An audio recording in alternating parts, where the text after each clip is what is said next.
बहनों और भाइयों, 2024 लोकसभा का चुनाव चल रहा है। 19 अप्रैल को पहले चरण का मतदान होना है। मैं उत्तर प्रदेश से आया हूं। 80 लोकसभा सीट हैं उत्तर प्रदेश में। 7 चरणों में चुनाव होने, लेकिन हम आश्वस्त हैं उत्तर प्रदेश में। और कल मैं राजस्थान में था। राजस्थान में भी यही आश्वस्ति का भाव है।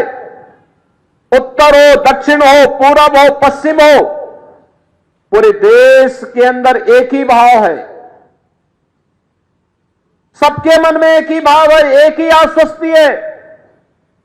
और संभवतः आजादी के बाद पहला जनरल इलेक्शन है जिसके परिणाम के बारे में भी जनता जनार्दन पहले से अवगत है। और वह परिणाम के बारे में अवगत है कि आएंगे तो मोदी ही, आएंगे तो मोदी जी ही। जनता इस बात के लिए आश्वस्त है। मैंने इसलिए भी कहा कि मैं उत्तर प्रदेश से आया हूं। एक छोटी सी घटना मैं आपको बताता हूं। उत्तर प्रदेश में होली का पर्व बड़े धूमधाम से मनाया जाता है, बहुत धूमधाम से मनाया जाता है। और हम लोगों ने वृंदावन, मथुरा को होली के लिए रंगोत्सव के रूप में चिन्हित किया। हमारा रंगोत्सव का आयोजन वहां होता है, लेकिन आयोजन तो हर जगह होता है। होली के पर्व पर इससे पहले गाना गाया जाता था वहां पे। और खासतौर पर हमारे ईस्टर्न यूपी में कि होली खेले रघुवीरा, अवध में होली खेले रघुवीरा। यानी इसका आशय था कि अयोध्या में प्रभु रामलला होली खेल रहे हैं और लोग झूमते थे, पूरा गाने के साथ झूमते थे, गांव के गांव। लेकिन बहनों और भाइयों, 500 वर्षों से अयोध्या में रामलला को किसी ने होली खेलते हुए नहीं देखा। पहली बार अयोध्या में रामलला ने होली के आयोजन के साथ जुड़ करके पूरे भारतवासियों को नए भारत का दर्शन कराया है। और इसीलिए तो मैं आश्वस्त हूं कि अयोध्या में अगर रामलला 500 वर्षों के बाद फिर से विराजमान हो सकते हैं, कोई कारण नहीं कि मोदी जी ने 10 वर्ष में भारत को जो पहचान दी है, जो सम्मान दिलाया है, जो सुरक्षा दी है, जो समृद्धि दी है, गरीब कल्याण के जो कार्यक्रम किए हैं, इन सबको ध्यान में रखते हुए मैं विश्वास के साथ कह सकता हूं कि फिर से आएंगे तो। बहनों और भाइयों, ये जो परिवर्तन देश के अंदर दिखाई दे रहा है, दुनिया के अंदर दिखाई दे रहा है। आज भारत के पासपोर्ट की कीमत बढ़ी है। दुनिया के अंदर भारत के पासपोर्ट की कीमत बढ़ी है। भारत का सम्मान बढ़ा है। बड़े गर्व के साथ लोग आज इस बात को मानते हैं कि भारत दुनिया का एक सिरमौर है। लेकिन 14 के पहले ऐसा नहीं था। सीमाएं सुरक्षित हुई हैं। पहले दुश्मन देश भारत की सीमा में घुसते थे, सीमाओं का अतिक्रमण होता था, सरकारें आंखें बंद कर देती थी।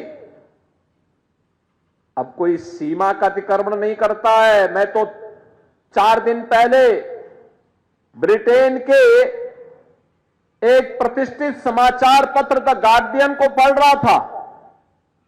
उसमें उसने एक समाचार प्रकाशित किया था जिसमें उसने कहा कि पाकिस्तान के अंदर 2 वर्ष पहले 20 आतंकवादी चुन चुन करके, दुर्दांत आतंकवादी चुन चुन करके मारे गए, और इसका शक पाकिस्तान ये मानता है कि सब भारत ने कराया है।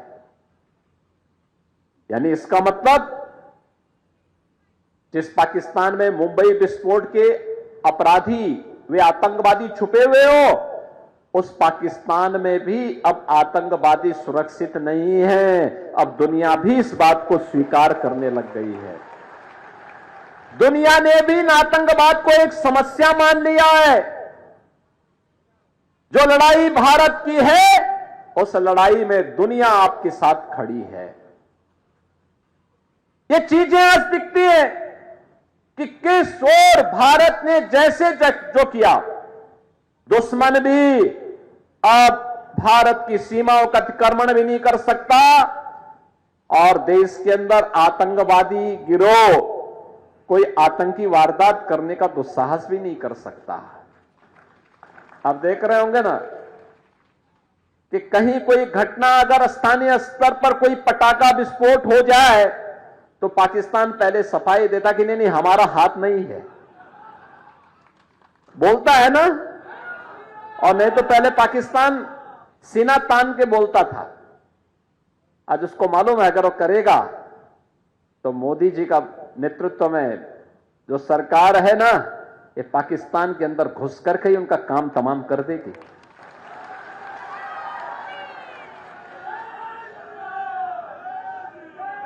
और भारत के अंदर आतंकवाद की जो सबसे बड़ी जड़ थी वो थी कश्मीर में धारा 370। हम एक ही नारा लगाते थे ना, एक देश में 2 प्रधान, 2 विधान और 2 निशान नहीं चलेंगे, नहीं चलेंगे। जहां हुए बलिदान मुखर्जी वह कश्मीर हमारा है, यही तो नारा लगता था। और बहनों और भाइयों, जो काम 1952 से लेकर के 2014 तक नहीं हो पाया, वह काम मोदी जी ने एक झटके में 370 समाप्त करके आतंकवाद की ताबूत में अंतिम कील ठोकने का काम भी किया। क्या ये काम कोई और कर पाता? क्या धारा 370 कोई समाप्त कर पाता? 3 तलाक की प्रथा को कोई रोक पाता? और बाबा साहब भीमराव अंबेडकर जी के पंच तीर्थ का निर्माण कोई और कर पाता क्या? ये सब काम तो मोदी जी ने किए हैं ना। और इंफ्रास्ट्रक्चर का अभी मैं सुन रहा था यहां के आमदार से कि रामदास जी ने यहां पे लॉजिस्टिक का एक बेहतरीन हब बनाया है। मैं भी आके देख रहा था।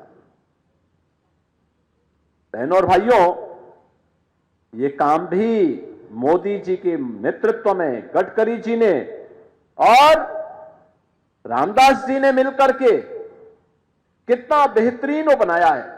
हजारों लोगों को नौकरी मिलेगी, ट्रांसपोर्ट को एक नया कार्य मिलेगा, यहां को एक पहचान मिलेगी, सिटी को एक पहचान मिलेगी, इंफ्रास्ट्रक्चर और बेहतर होगा। आज highway, railway, metro, IIT, IIM, AIIMS, IIIT, world class universities, 1 district 1 medical college, हर घर नल की योजना ये भी बन रही है। और गरीब कल्याण की तो कोई सानी ही नहीं। भारत के अंदर 80 करोड़ लोग फ्री में राशन की सुविधा का लाभ पिछले 4 वर्ष से प्राप्त कर रहे हैं और अगले 5 वर्ष तक प्राप्त करेंगे। दुनिया के अंदर कहीं नहीं है। 60 करोड़ लोगों को 5 लाख रुपए की आयुष्मान भारत की स्वास्थ्य बीमा का कवर मिल रहा है। दुनिया के अंदर कहीं नहीं है।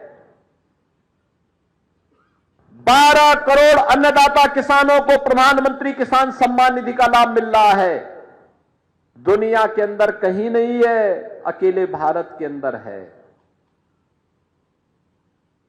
12 करोड़ गरीबों के घर में शौचालय बन गए हैं। 10 करोड़ घरों में उज्ज्वला योजना का फ्री में LPG का सिलेंडर प्राप्त हो गया है। करोड़ों परिवारों को जनधन का अकाउंट मिल गया है। करोड़ों नौजवानों के आर्थिक स्वावलंबन के लिए कहीं पे स्टार्टअप की योजना, कहीं स्टैंड अप की योजना, कहीं पीएम विश्वकर्मा की योजना, कहीं ओडीओपी की योजना ने एक नई क्रांति की है।